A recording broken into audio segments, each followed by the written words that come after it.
Alright everybody, welcome back to Neir Replicant, the Let's Play. We're looking at part 9.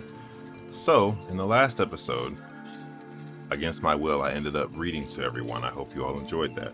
And so, since I am a man of side quests and missions and adventure, there are two people in this village who apparently it seems like I will be doing the same thing once again. So what we're going to try to do is get them both in one fell swoop. Before I get started though, I hope everybody's having a good day, or evening, or night. And without further ado, let us begin. This person must be dreaming too. It would appear that way, yes. Can't say I'm very excited to go back there. That dream world sorta creeps me out. Perhaps you should spend less time complaining and more time getting on with the mission. Yeah. Here we go. I breathe air scented with death and resist the urge to laugh, for I know it will sound like the words of a madman. How long have I been in this fresh hell? My box, my prison, is tucked beneath a stairway in the long, unused catacombs of some infinite castle. Outside, I hear the sounds of a funeral dirge that plays without end. Light has no place here. Wind is a forgotten friend. I pray for death to come, but he forsakes me. Time passes, and eternity slips by in a single tick of the clock. Someone knocks on my prison. Anyone there? I hear an unfamiliar voice say. My savior. I claw at the door of my jail, embedding thick splinters under my ragged nails. I scream for help. I laugh. I sob. Surely this is a product of my addled mind. Surely it cannot be true. Help me, I cry. For the love of all gods, help me. Impossibly, I hear the sound of a lock being torn off and falling to the floor. As the door slowly creaks open, I have just enough time to see a silver-haired boy and a floating book before the lights pour inside. My eyes, accustomed to blackness, explode with pain, and I am forced to turn away. Who are you? I ask, shaking hands, covering my face. How have you come to this place? I am Grimoire Weiss. This is Warden. Long have we been searching for you. Now come, stand. We shall awaken from this nightmare together. The one unknown as Warden extends his hand and pulls me from the cell. Though my eyes are slow to adjust to freedom, my ears are keen as ever. And they recognize the staccato sound of heavy rain.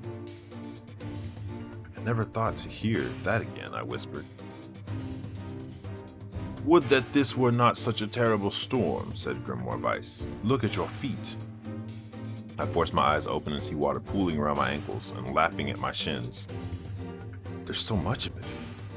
Yes, and more comes each moment we delay. If you do not make good of our escape, we shall all drown in this castle. We know you are weak, but you are our only hope to survive this place. Time, that long-forgotten friend, made itself known again.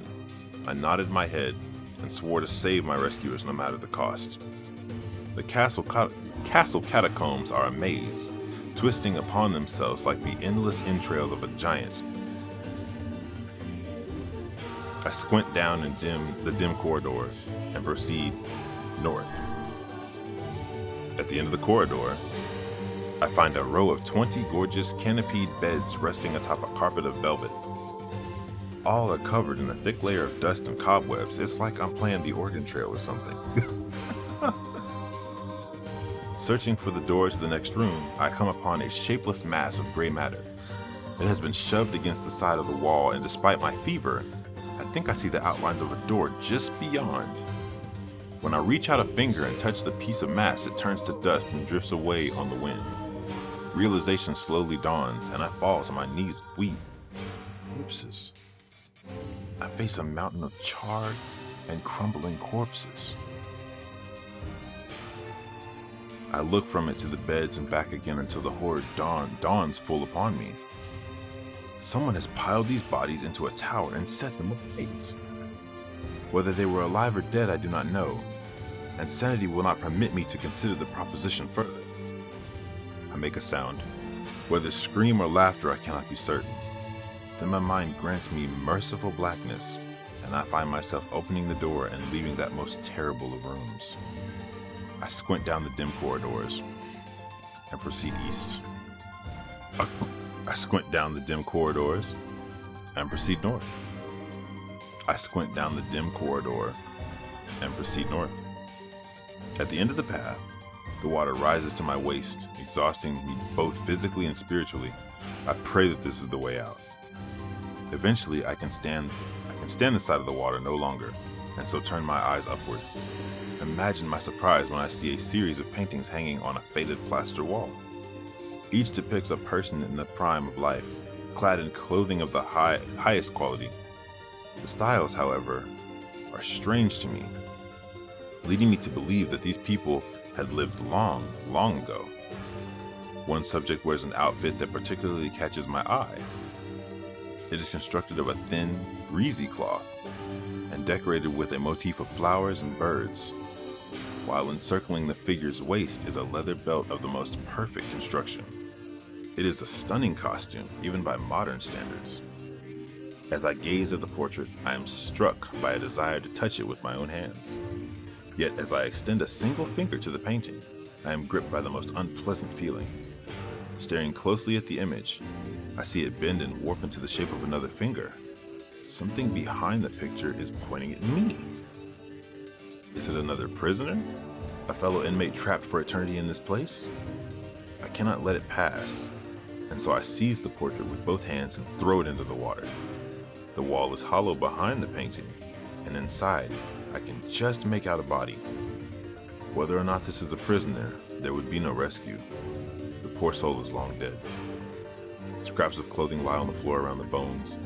Only a small amount of the fabric has survived, but it features the same delicate designs that were depicted in the portrait. I have been admiring a row of corpses, blocked from view by portraits of each victim at their pinnacle. Enough! Shielding my eyes, I paddled forward through the water. I squint down the dim corridor. I proceed south. I squint down the dim corridor and proceed south. I squint down the dim corridor and proceed west. I squint down the dim corridor and proceed south. I squint down the dim corridors and proceed north. The water has risen to my chin and now laps greedily at my mouth and nose. "You dumb bastard!" shouts Warden. He shortly desires to say more, but the rest of his insult is cut short by the rising water. Rimmer Vice, wet and tattered, floats on the water's surface. It is already too late for him. This wasn't how it was supposed to end. Wow! Wow! I am speechless and a little upset at that. Just a little bit, because there was no way of knowing where to go. You can't be serious right now. You cannot be serious. I am at a loss of words right now for what just transpired. How the heck are you supposed to know how to get through that? What? Hold up. This is Now I not. can finally return to a normal life. This is What? one of the most bizarre diseases I have ever encountered. I know. That's why we have to help the other villagers, no matter what.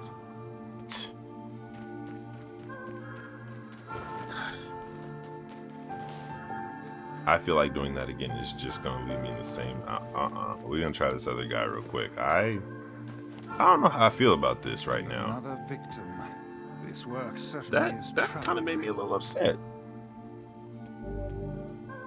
Whatever. I figured a book like Let's you would go. be into all this word stuff, Vice. Even I have my exceptions. Y'all Now only let's get be one, off. and then I'm gonna do this off screen. I'm not about to sit here and fail an entire episode. You're kidding. There is no way. A colony of massive sculptures was visible in the distance, their tall forms scraping against the sky. Vice and Warden had never seen such a sight, and their eyes widened as they tried to take it Those in. buildings must be huge if we can see them from this far away. What do you think, Vice? As Vice considered his answer, the sun beat down on them with renewed Perhaps ferocity. they are some manner of mirage. Under this heat, a mirage or two would hardly be an unexpected sight. Warden nodded and wiped the sweat off his brow, leaving a trail of sand in its place. He thought he'd never been so thirsty. The ancient road on which they walked was black and cracked with age. Here and there, thin wisps of grass pushed up through the rocky surface, as if defying those who had laid this material down on their land, on their home. The heat reflecting from the road made Warden lightheaded. His feet hurting, he crouched down to rest. I don't know how much longer I can do this. Is someone playing a joke on us or what? The complaining had already begun. Vice tried not to let his eyes roll too much. A joke? He said. No joke. This road leads to the city of art. Perhaps the path itself is simply some manner of grand artistic work. You don't sound very sure of yourself there. Perhaps not, but thinking of it in this way might make it easier for you to bear. Warden glanced at Vice's grinning face, shook his head, and resumed walking. As time passed, Warden's feet grew more painful, and his throat drier than he thought possible. He tried not to look further than the next step ahead, because the bright sunlight made him hesitant to trust his own senses. We are definitely getting closer, Vice said in an effort to cheer his companion. Yes, this much is certain. Encouraged, Warden lifted his gaze. Suddenly, he stopped walking, choosing instead to stand in the middle of the road with his mouth and eyes wide open and his fingers pointing in the distance. Water, he cried. It's water! Water? Asked Vice. Preposterous. I don't see any water. Over there, just ahead of us. Look, the sun is reflecting off of it. Without waiting for a response, Warden sprang to life and bounded toward the sight. What in the... There was no water. There was nothing but sand in every direction. Warden closed his eyes and sighed as Vice floated up behind him and chuckled softly. I believe this is known as a mirage, he said. Many a desert traveler has spoken of such things. Warden shook his head, bewildered. Suddenly he pointed off in the distance, his eyes wide once more. Wait, there it is! I just missed it! Look, it's right there! Warden sprinted off again, leaving Vice with no choice but to follow. After a few minutes of running, Warden came to a halt. I could have sworn it was right here. Confused, he put his hands to his eyes and rubbed them vigorously. As soon as he stopped, he noticed a blue shimmering pool of clear water just over the next rise. With a shout, he bounded off in search of it. The chase continued for nearly an hour until an exasperated Vice finally floated up to Warden and struck him in the face with his cover. Enough! Blithering idiot, stop it, said once. There is no water here. Warden's face clouded. There isn't? There is not, and perhaps next time you will listen to me when I tell you as much. Vice paused for a moment, then continued speaking in a slightly kinder tone. However, I suppose this mad chase was not altogether wasted. It seems we have arrived in the city of art. Warden looked up. Stretched out before him was a row of impossibly tall sculptures. Their journey was at an end. They're huge, cried Warden, completely forgetting the heat and pain of the past few hours. I've never seen anything so big. Each sculpture was formed from roughly the same shape, a tall rectangle that stretched up toward the sky. But that is where the similarities ended. Most were covered with panes of glass that reflected light in 1,000 directions, while others seemed to be nothing but frames of steel. Some had tall spires on their tops, while others possessed triangular caps. What kind of a city is this? Said Warden. Where are the people? Where are the houses? Perhaps the land is intended exclusively for artistic use. The debate continued as they made their way through the city. Miracles of artistry were everywhere. Great iron crates with wheels set silent on steel rails. Beautifully carved works of light of red, amber, and green dangled over every street.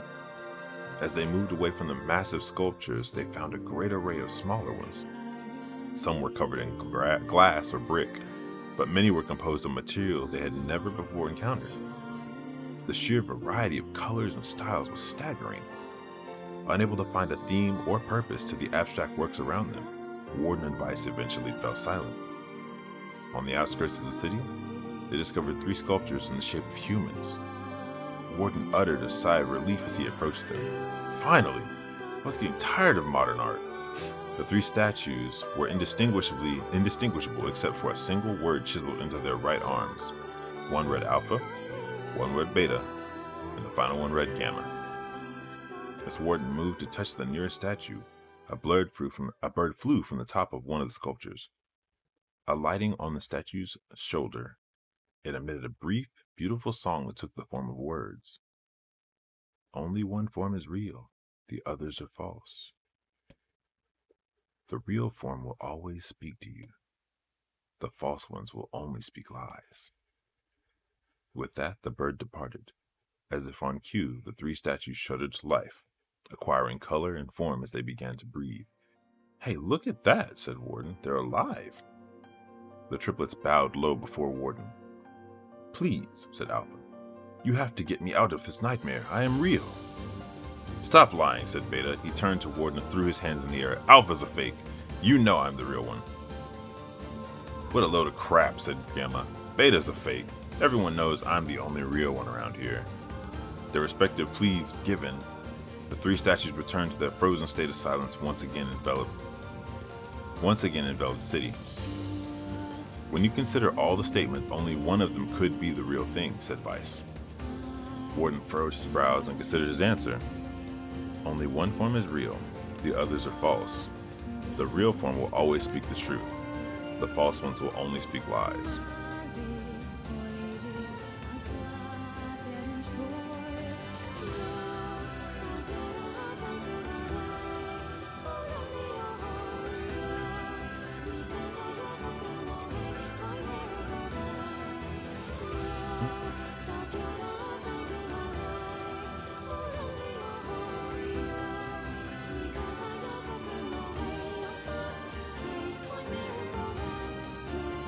Go with Alpha. The real one is Alpha. The eyes of the statue shone with an eerie light.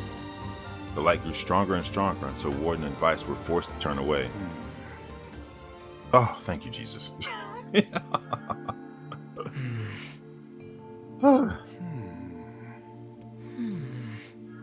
would seem we failed. What? Yeah.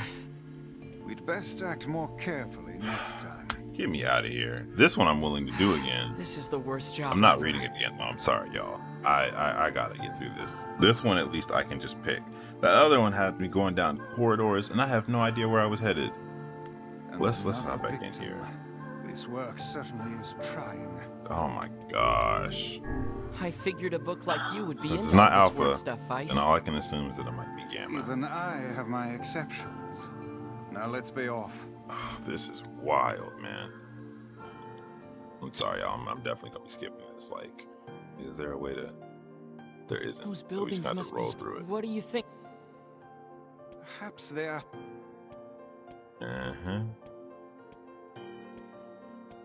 That was very demoralizing. Or should I say demotivating? That's a better word. As if there's some kind of clue in here, like. Oh wait. Oh shoot.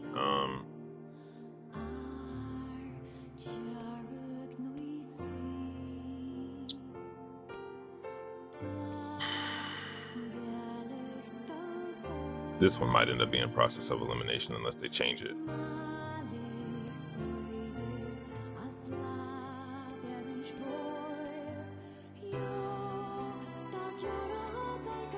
Yeah, so he's still chasing for the water, and then they end up in the city.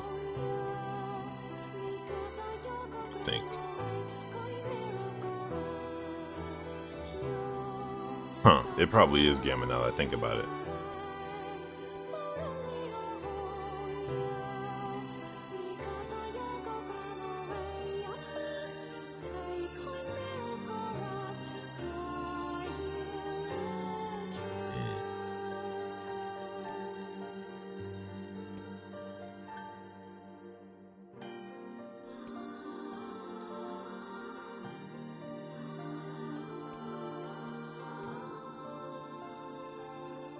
Single world chiseled into their right arms.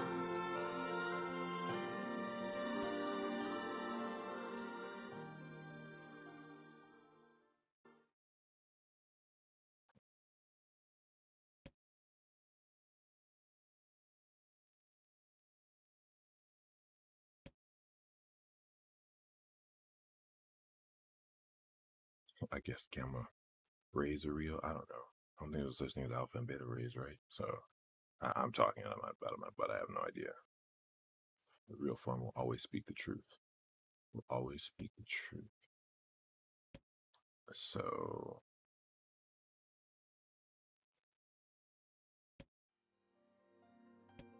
let's see if we can't pick up some kind of clue from this.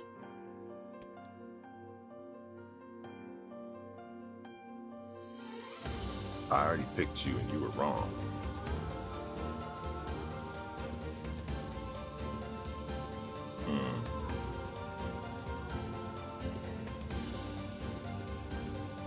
Threw his hands in the air. Alpha's a fake, you know. Okay. I think I'm seeing where the riddle's coming in now. Alpha's a fake, you know. I'm the real one. I think it's the way the wordage is or something. What a load of crap. He already picked Alpha though, so then Gamma wouldn't tell the truth because this is so confusing. I'm probably thinking too hard about it.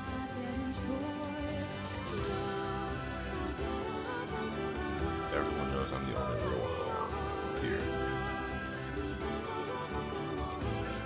Alpha is a fake, you know. I'm the real one. A load of crap. And Beta is a fake. Everyone knows I'm the real one. I'm just gonna go with Gamma. I don't know why, but yeah. When you consider all of the statements, only one of them could be the real thing. What? One said, "Get me out of this nightmare. I'm the real one." The next one said, "That's obviously not true. I'm the real one." The third one said, "That's a bunch of crap. Everybody knows I'm the real one." Is this like a math problem?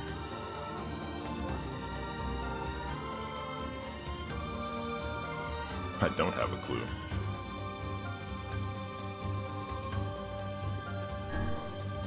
The real one's Gamma. Shown with the eerie light, looks like I lost again.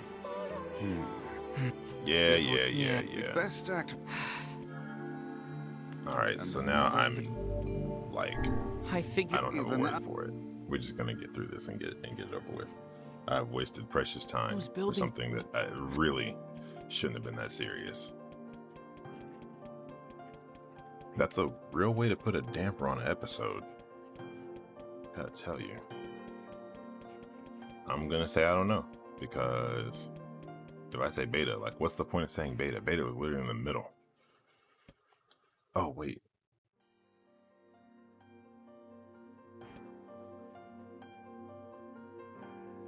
Threw his hands in the air. Why did he throw his hands in the air?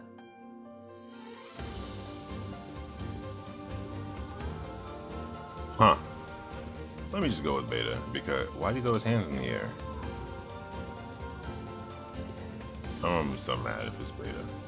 But, I mean, he threw his hands. He's the only one that actually moved. I realize that now. Well, no, they all moved. I'm tripping. Though Warden's voice betrayed a notable lack of confidence, he was relieved to see Weiss nodding at him.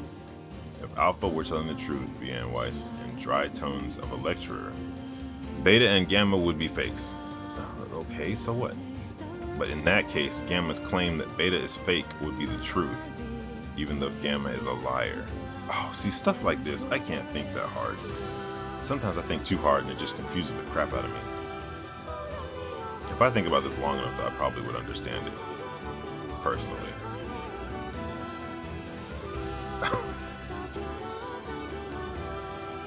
Beta and Gamma would be fakes, but in that case, Gamma's claim that Beta is a fake because Alpha said... But Alpha didn't say that Beta was the fake, though. Well, I guess he technically did. Because he's... whatever. Well, let's presume that Gamma spoke the truth. That makes Alpha and Beta liars. In the situation, however, Beta is calling Alpha a liar, which would leave us with two statues telling the truth. See, I knew it. This is just... I probably should remember this for something later on in life, but probably will.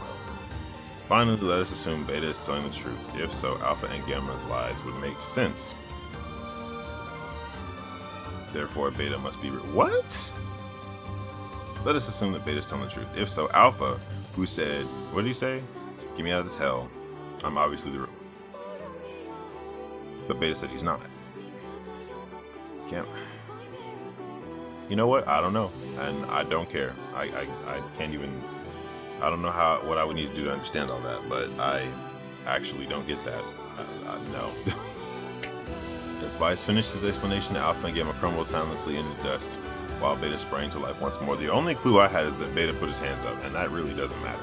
Congratulations, villager, said Vice in a cheerful voice. The time to awaken has arrived. Thank you for saving me, cried the villager. He dropped to his knees and bowed his head as low as he could go before an uncontrollable Warden pulled him to his feet.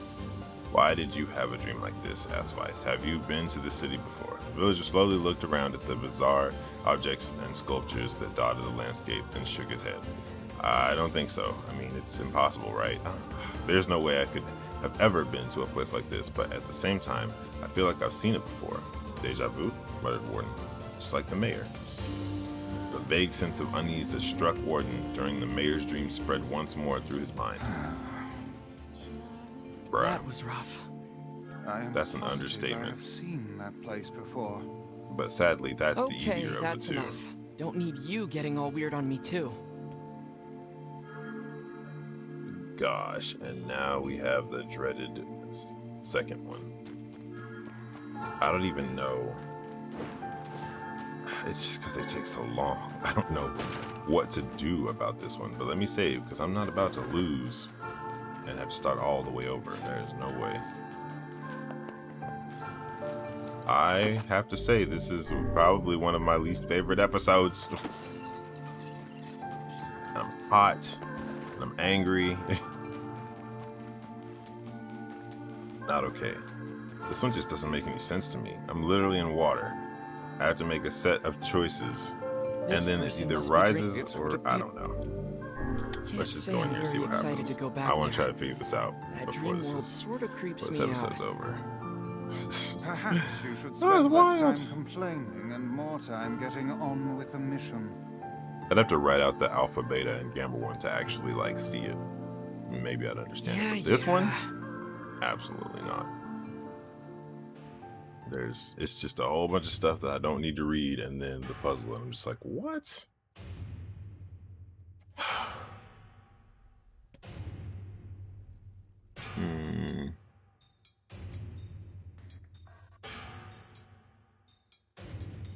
How am I supposed to know where to go?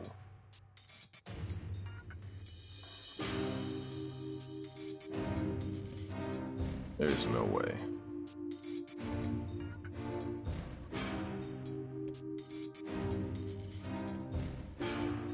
I'm just looking at it and trying to see if I notice any clues in the process.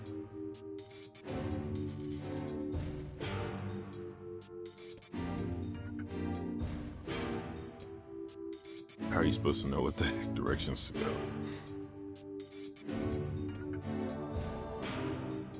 Fuck.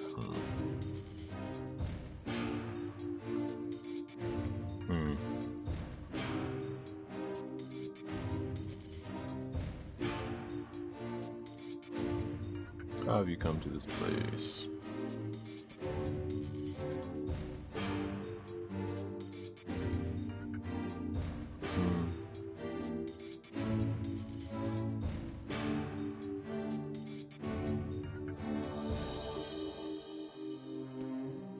Okay.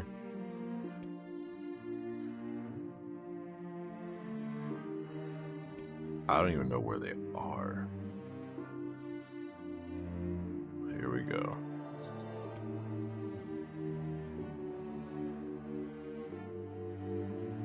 We shall all drown in the castle.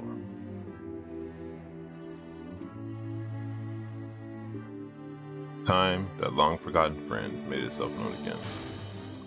Out of my head swore to save my rescuers, no matter the cost. Castle Catacomb was a maze twisting upon themselves like the endless entrails of a giant.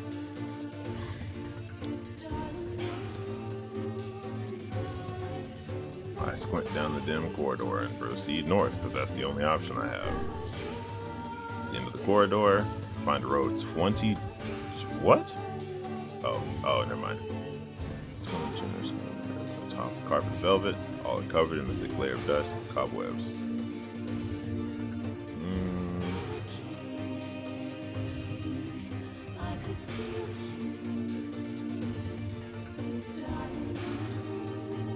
Let's see. I don't even know where this place is. Are they in a crematorium or something? Like what?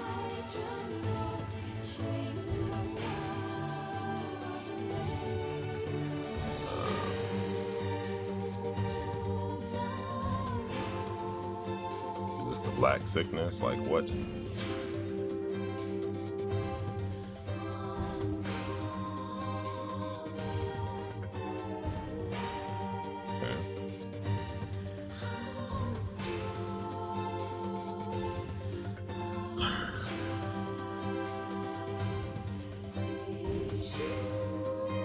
Open the door, I myself leaving the most terrible of rooms. Went down the dim corridor. Alright, well, let's just go in a circle. If I can. I go east. I don't even know. To go west would to go back, so don't ever go back. Go north. Go anywhere but south, right? So I go east. No. Go west. In the path, a row of heavy wooden casks lie on their side in a dark chamber. Doubtless they are filled with wine. My thirst roars to life. I cannot remember the last time my parched throat had relief. I scramble to the first cask and pull frantically at the cork. The theft of a few cups means nothing. I tell myself the cask will be ruined by the flood regardless. One of the cork surrenders to my attack, and thick red liquid bursts forth from the hole. This is no wine. It is blood still warm from my body. What? Ugh. Whether animal or something else, I cannot say. The foul liquid soon mixes with the rising floodwaters, creating a warmth that laps against my thighs. It's going up, but slower. By all the gods, are the rest of these casks filled with blood as well? I lack the courage to confirm my suspicion. Disgust quickly becomes fear as I turn to flee. But my weakened legs betray me, sending me toppling over into the red ocean below. The smell of death is everywhere. It threatens to consume me. I must escape this hell. Crawling on all fours like an animal, holding back screams lest any foulness enter my mouth. I lurch forward through the red waters and out of the room to freedom. I squint down the dim corridor. Why are you crawling still? Alright, so we proceed east. I squint down the dim corridor. Never backwards, right? I go north. At the end of the path, the water rises to my waist, exhausting me both physically and spiritually. I pray that this is the way out. Why am I taking multiple? What in the world? Eventually I can stand the sight of water no longer, and so turn my eyes upward, blah blah blah. Imagine paintings. What is it about the paintings? Each one of them prime, finding nothing in the highest quality. The styles, however, are strange to me, leading me to believe that these people have lived long, long ago. The subject wears an outfit that particularly catches my eye. It's constructed of thin, breezy cloth and decorated with a motif of flowers and birds. While encircling the figure's waist is a leather belt of the most perfect construction. Stunning costume, even by modern standards. Why would that matter? I don't know.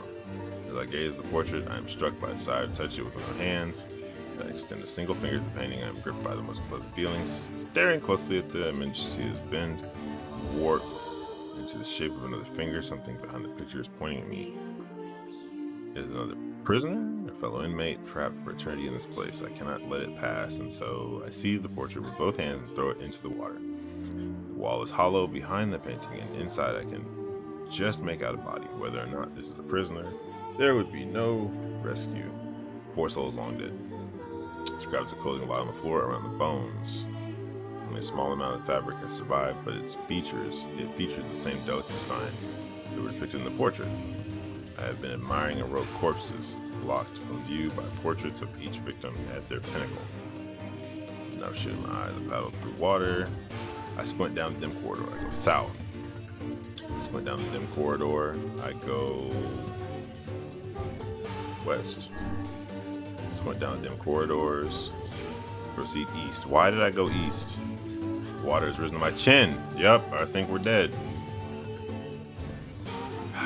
Why would they yell at us? I don't even know what I'm doing. That's insane. This is so stupid. This puzzle is dumb. Like, quite thoroughly, this puzzle is dumb. I'm not doing this. Honestly, that really left a bad taste in my mouth.